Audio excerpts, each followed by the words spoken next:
kepada masyarakat. RT-nya muda dipanggil Pak RT. RT itu terangkat kewibawaannya.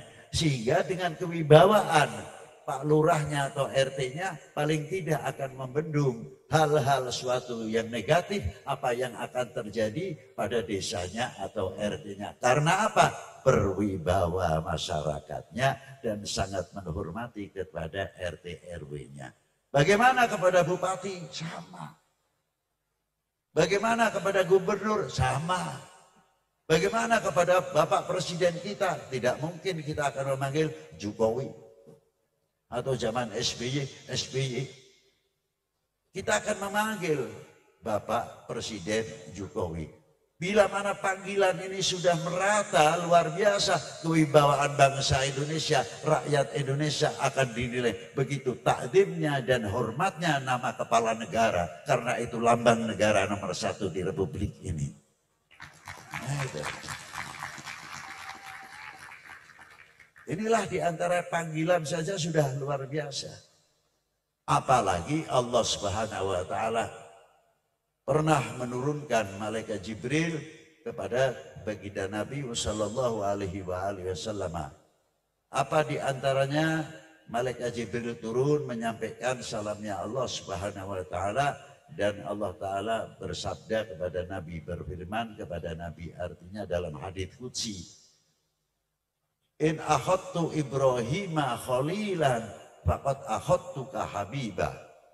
Bila mana aku mengangkat Ibrahim khalil, yakni kekasih maknanya, tapi aku mengangkatmu wa autu habiban, dan aku mengangkat engkau dengan habiban. Habib itu sama maknanya kekasih, tapi jauh dibanding makna khalil. Toh sama-sama kekasihnya.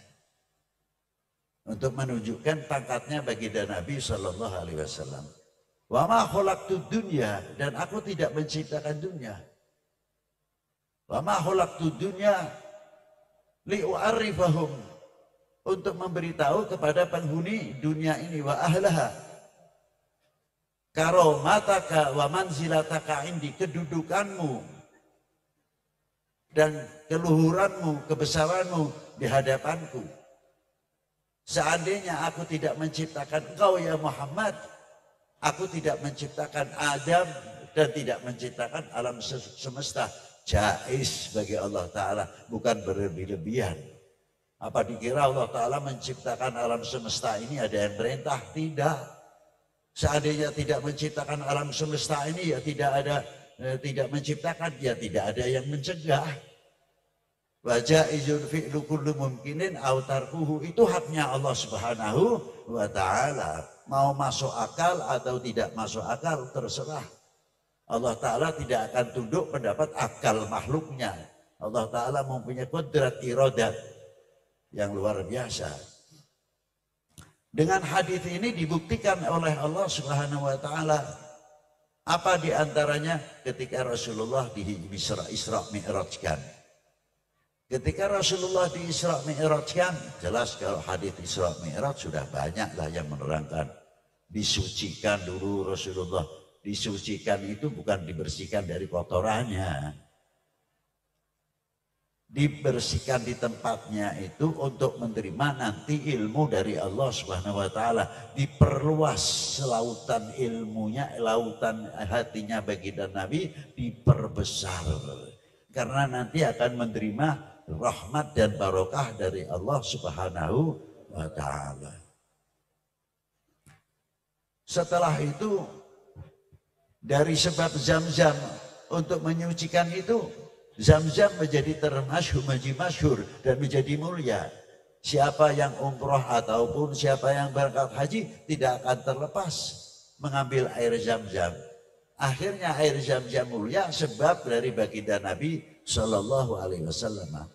Begitu langsung saja dimi'rajkan menghadap kepada Allah Subhanahu wa taala yang ditempatkan di Sidratul Muntaha. Itu jais Allah Ta'ala menempatkan hambanya. Seperti Allah Ta'ala menempatkan Nabi Musa di Gunung Turisin. Tapi ketika di Gunung Turisin maupun yang di Sidratul Muntaha, ketika bertemu dengan Allah dan melihat kepada Allah, tetap mukhalafatul lil hawa, tidak bertempat. Kalau menempatkannya jais, menempatkan baginda Nabi atau menempatkan Nabi Allah Musa alaihissalam. Begitu langsung ketemu kepada Allah, langsung baginda Nabi mengucapkan at-tahiyyatul mubarakatus salawatut thayyibah thayyibatulillah, diberi oleh Allah Ta'ala luar biasa. Apa di antaranya? Assalamu alayka ayuhan nabiyyu wa rahmatullahi wa barakatuh. Itu tadi hati yang sudah dipersiapkan mendapat rahmah wal barakah la nihayah, tidak ada batasannya. La nihayata lahu, semua dimaksudkan al barakah wal rahmah ke lubuk hati baginda Nabi sallallahu alaihi wasallam. Tapi hebat.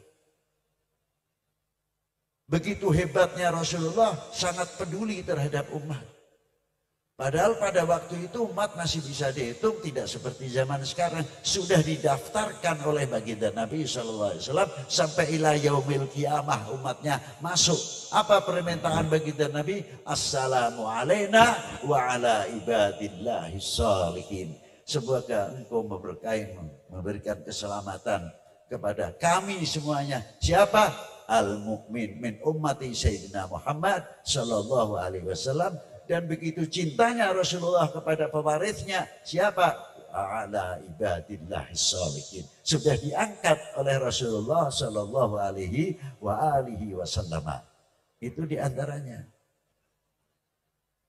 Langsung baginda Nabi mendapat tugas 50 waktu pertama. Itu sebab saja. Ya, 50 waktu itu hanya pelantara saja. Yang pokok 5. Tapi Rasulullah dengan maqamatil mahmud, akhlaknya yang sangat terpuji, tidak langsung, ya Allah umatku tidak kuat, tidak. Akhlaknya Rasulullah disinilah. Mundur dulu ketemu Nabi Allah Musa, dapat berapa? 50 waktu. Umatmu tidak kuat, ya. Dikira apa yang begitu itu hanya Nabi Musa saja. Dikira Rasulullah tidak memikirkan umatnya. Pasti memikirkan umatnya. Buktinya apa tadi? Assalamu alayna wa ala ibadillahi shalihin. Sinambung. Coba. Itu diantaranya. Diberi 50 waktu. Naik lagi baginda Nabi. Assalamu alayka ayuhan nabiyyu wa rahmatullahi wa barakatuh. Kurangi 5, turun lagi, naik lagi, kurangi 5. Terus berarti Kanjeng Nabi ketemu dengan Allah Ta'ala 9 kali. Yang pertama 1 berarti 10 kali. Itu pangkatnya Kanjeng Nabi, nador ila wajhil karim. Siapa? Nabi Allah Musa hanya 1 kali di Gunung Turisin. Tapi ketika itu Mi'raj, Lailatul Mi'raj, ketemu dengan Allah Ta'ala, baginda Nabi sampai 10 kali. Inilah kebesaran baginda Nabi sallallahu ta'ala alaihi wasallam. Maka dari itu, misi dalam masa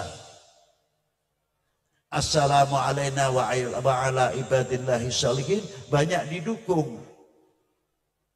Ya Allah berilah semoga mendapatkan keselamatan kita semuanya.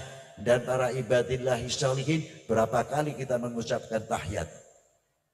Hubungan antara mukmin dengan mukmin, al-muslim, akhul muslim. Dari mulai sini sholat 5 waktu sampai sholat sunnah. Al-ittisal ma bainal mu'min wal mu'min, wal muslim wal muslim. Tidak pernah, tidak menyambung.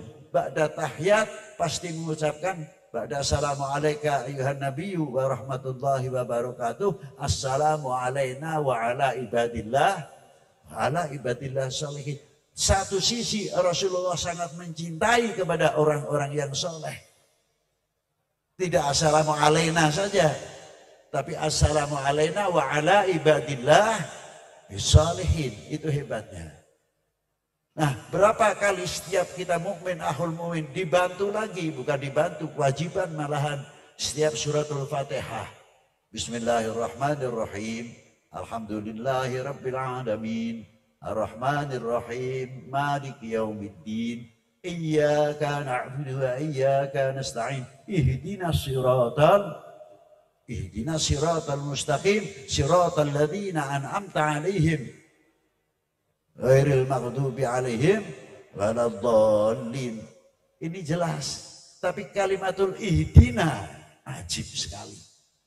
Menggunakan kalimatul jamak, mau sholat sendiri ya ihdina, mau sholat jamaah tetap ihdina. Hubungan antar mukmin dengan mukmin, ihdina yang makna pokok tadi, ihdina siratal mustaqim siratal ladzina an'amta 'alaihim minan nabiyyin wasiddiqin wasyuhada wa shalihin wa hasuna ulaika rafiqa. Pokok. Tapi buah daripada itu, sejauh mana kepedulian kita antara kita dengan kita, al-mu'min dengan mu'min, al-muslim dengan muslim. Ihdina ya Allah, tunjukkanlah saudara kami yang sedang perdagangannya turun. Semoga mendapat taufik wal hidayahmu sehingga dagangannya barokah dan lain sebagainya. Ihdina siratal mustaqim, tunjukkanlah kepada kami ya Allah yang mana di dalam rumah sakit keadaannya, moga diberi petunjuk, jangan sampai imannya tergoyah karena akibat penyakit. Prasangkanya nanti jelek, buruk. Sakit saya kena sihir, sakit saya kena ada yang membuat, bersih dari suudzon. Ihdina siratal mustaqim. Ihdina siratal mustaqim. Banyak lagi petunjuk-petunjuk. Ditutup lagi assalamu alaina wa ala ibadillah sholihin. Sudah terkait keukhuwahan dunia Islam. Luar biasa. Ma'asyiral muslimina rahimakumullah. Tidak cukup dari itu saja. Bagaimana Rasulullah satu sisi beliau seorang yang mendapat tugas menjadi rasul. Bagaimana balagha risalah wa addal amanah wa nasahal ummah wa jahada fillahi haqqa jihadih. Arsalahullah ila kafatil khalqi jinnan wa insan basyiran mubasyiran wa nadhira ila akhiril ayat. Satu sisi ini satu ayat lagi. Bagaimana Rasulullah sampai dihijrahkan ke Yathrib? Apakah hijrah bagi Nabi itu tuntutan perut atau takut? Tidak sama sekali. Hijrah Rasulullah ke Yathrib adalah wahyu minallahi ta'ala. Adapun itu sebab boleh-boleh saja. Tapi wahyu maujud fis sama. Ada sudah mahfud, di lauhul mahfud sudah tertulis akan dihijrahkan ke Madinah. Mengapa ke Madinah atau Yathrib? Sebab apa? Karena dari Yathrib itu sudah ada hubungan jauh ke timur jauh. 3000 tahun yang lalu, wakilah ba'du riwayah 500 tahun yang lalu sebelum Masehi. Sudah hubungan perdagangan. Yang sebut jalan itu sampai terkenal dengan sebut jalan sutra. Dilalui oleh baginda Nabi jalan tersebut, artinya dikembangkan perekonomian. Setelah hijrah baginda Nabi, setelah membangun sarana ibadah, membangun sarana yang lain, pendidikan terutama, Rasulullah membangun sarana ekonomi. Bagaimana umat ini maju ekonominya, bagaimana bangsa ini maju ekonominya. Begitu Rasulullah hijrah, apa? Di antaranya dikumpulkan kelompok Yahudi, lainnya kelompok-kelompok yang suku-suku yang luar biasa, dilindungi oleh baginda Nabi, mendapat bagian masing-masing. Untuk apa? Kesatuan persatuan, memperkokoh kesatuan persatuan di negerinya. Pada waktu itu Rasulullah sudah memberikan contoh. Jadi kalau kita berbicara toleran, terlambat. Sudah 1400 tahun yang lalu Rasulullah sudah memberikan contoh yang diikuti oleh wali 9. Di antaranya siapa? Di antara diikuti pada waktu itu pemerintahannya Brawijaya, Majapahit. Beliau mengangkat Menteri Ekonomi dan Irigasi Maulana Malik Ibrahim.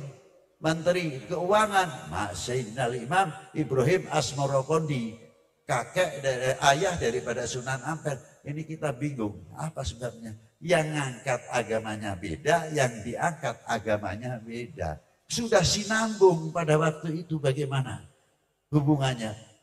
Luar biasa, kita bisa memahami ternyata para pewaris-pewaris baginda Nabi yang membawa misi ihdinas siratal mustaqim siratal ladzina an'amta 'alaihim minan nabiyyin wasiddiqin wasyuhada shalihin. dan membawa misi rahmatan lil alamin, itu dipelajari oleh Wali Sembilan, masuk ke Indonesia diantaranya dengan apa? Dengan intelektualnya. Masuk ke Indonesia dengan ahli perekonomian, masuk Indonesia dengan ahli obat-obatan, kedokteran, masuk ke Indonesia dengan ahli pertaniannya, masuk ke Indonesia membantu sarana-sarana yang lain yang manfaat ekonominya, sehingga pada waktu zaman penjajahan ataupun zaman Majapahit subur ekonominya. Sebab umat Islam yang disponsori oleh tokoh-tokoh ulama Wali Sembilan sebelumnya dan sesudahnya. Itu sudah luar biasa. Bukan masuk ke Indonesia adu kesaktian. Yang satu mengeluarkan tasbih dari tangannya atau cahaya. Yang satu mengeluarkan lagi keris. Gitu. Sampai kapan pola-pola begini? Kita terina bubuk oleh begitu dan begitu. Walaupun itu ada kemungkinan. Tapi kalau segi ekonomi, para ulama-ulama, para beliau sudah mahir dalam jagoan dalam dunia ekonomi. Bagaimana membangun ekonomi, bagaimana membangun pertanian, bagaimana membangun irigasi. Tidak tergantung kepada halodo atau musim kemarau. Tidak, berusaha bagaimana supaya mendapatkan dunia pertanian yang baik. Sehingga ketahanan pangan semakin kuat, semakin kuat, semakin kuat. Tidak ketergantungan kepada luar negeri saja. Tapi Indonesia yang agraris, Indonesia mandiri, mampu mandiri. Itu diantaranya. Itu bimbingan siapa? Bimbingan para ulama-ulama mutaqaddimin. Tidak di situ saja. Bahkan beliau kepeduliannya waktu zaman Aceh, zaman Malikus Saleh, Syed Abdul Rauf, Singkil, dan bagaimana Torekoh berkembang dan lagi. Tapi tidak mulus. Satu sisi bagaimana memperjuangkan agama, memperjuangkan akidahnya. Yang kedua harus berhadapan dengan penjajah pada waktu itu. Mulai Portugis sampai Belanda. Ikut andil besar para beliau dengan keturunan-keturunannya untuk menghalau penjajah-penjajah tersebut. Karena apa? Bangsa Indonesia sudah dari dulu mempunyai budaya yang luar biasa, mempunyai harga diri, mempunyai jati diri, mempunyai kehormatan bangsa, harga diri bangsa, jati diri bangsa. Tertuntut bahwa tanah airnya telah dijajah, maka beliau menuntut supaya Indonesia bersih dari penjajah. Berkibarlah sang saka merah putih. Itu jasa-jasa para beliau.